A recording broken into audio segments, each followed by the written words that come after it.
The servants began accusing him of being a thief, scaring him with their shouting. His tears began to fall as he told them, "I'm no thief, and the truth is that I'm here because I love Qingyi, and I wanted to be close to her sweet fragrance." The servants were dubious that the numerous holes in several walls could have been made by a mere boy. Huo took out the spade and told them all about its strange ability. When they tried it out, they were utterly astonished, concluding that it must have been given to him by an immortal. They were on the verge of going to tell their mistress everything. Qingyi bowed her head, brooding, as though she didn't want them to do it. When they noticed her attitude, they knew what she meant by it, and hence they said, "There's certainly nothing wrong with this boy's reputation and family status. It'd be better to let him go home, and then they can send another matchmaker. When she asks in the morning, we can tell the mistress that it was a thief who did this. How's that?" Qingyi made no reply. The servants then urged Huo to get moving. The boy demanded his spade back from them. "Silly boy," they all laughed. "You didn't want to forget your burglar's tool, did you?" Huo glanced down beside the girl's pillow, where there was a hairpin in the shape of a phoenix, so he stealthily slipped it into his sleeve. One of the maidservants spied him doing so, and quickly informed Qingyi. The girl said nothing, but she also showed no sign of being angry about it. An old woman servant tapped him on the neck and remarked, "He's no fool, and it's very clear what's on his mind." Then they pulled him back over to the holes through which he'd come. After he returned home, he didn't dare tell his mother what he'd done, but he urged her to send another go-between to Qingyi's family. His mother couldn't bear to refuse him overtly, so she contacted all of the matchmakers she could find, to see if they could quickly turn up another good marriage prospect for him. When Qingyi learned of this, she felt harried and agitated, and secretly sent a trusted maidservant to bring up the matter indirectly with Huo's mother. His mother was delighted to learn there was support from the Wu family side, so she sent one of the matchmakers there.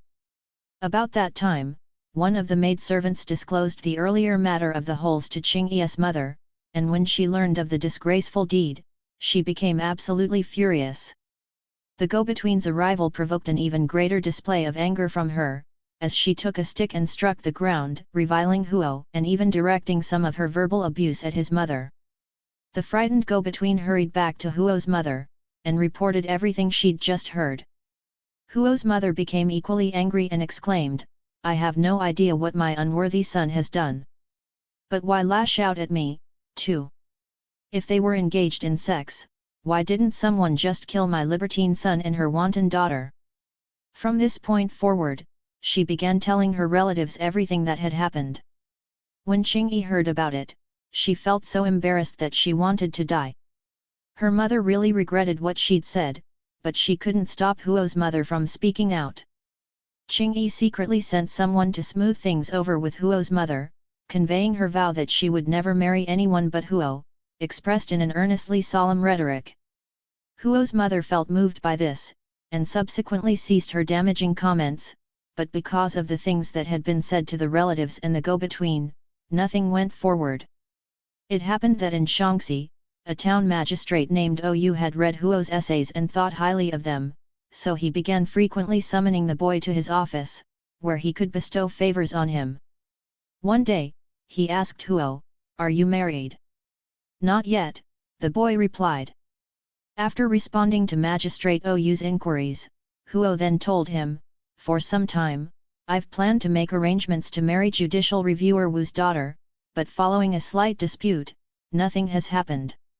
Do you still wish to marry her?" asked Ou. Blushing, the shy Huo didn't answer him. The magistrate laughed, and replied, "I'll make sure that this time you succeed." Thus he entrusted the local garrison commander and the local educational commissioner to send betrothal gifts to the Wu family. This made Qingyi's mother very happy, and the marriage arrangements were settled. When a year had gone by, the girl was sent to her husband's home. As Qingyi entered the gates there, she threw down the spade and exclaimed, "You can get rid of this robber's tool." With a laugh, Huo answered, "Don't forget that it was our matchmaker." Thereafter, he wore it at his waist like a valuable treasure, and never left without it.